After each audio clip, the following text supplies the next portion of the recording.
देखो लोक मानकर बर्तमान जो सरकार ओडिशा रे चलछि लोकंक सरकार लोक मानकर भरोसा विश्वास बढ़ी यशस्वी मुख्यमंत्री मोहन चरण माझी उपर तथा केंद्र रे यशस्वी प्रधानमंत्री जो भाव में ओडिशा प्रति भल पाइबा बढ़ी ओडिशा एक संभावनार राज्य कही ओडिशा को बढ़ेवा समृद्ध करने विकसित करने यशस्वी प्रधानमंत्री चेष्टा कर सहित ओडिशार मुख्यमंत्री प्रयास जारी रखिछन्ति। तो आगामी दिन रे निश्चित भाव में ओडिशावासी नुआपड़ा लोक माने बहुत कनसस लोक से माने सब बुझंती जानती तेणु मोर विश्वास अच्छी निश्चित भाव में नुआपड़ा रो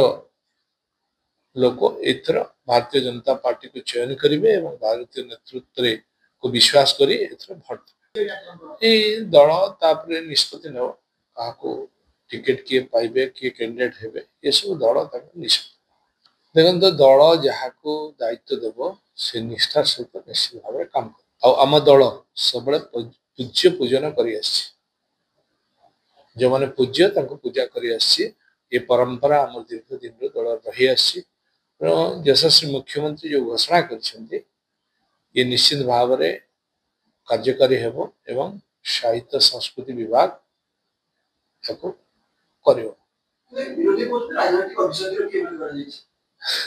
विरोधी दल काम हवा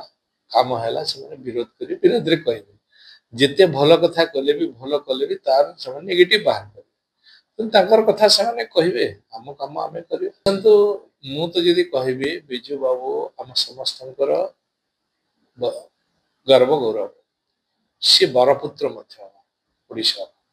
किंतु आपण जदि आज देखिए विभिन्न जगार बिजू बाबूंकर प्रतिमूर्ति से अच्छी तो जो बरपुत्र मानकर प्रतिमूर्ति नहीं से मानकर प्रतिमूर्ति स्थापन करने आम सरकार निष्पत्ति देखो फल तो फली सारी अनुभव करें यशस्वी प्रधानमंत्री भारतर प्रधानमंत्री सबुठ अधिक थर जदि इलेक्शन पर गस्त ओडिशा रे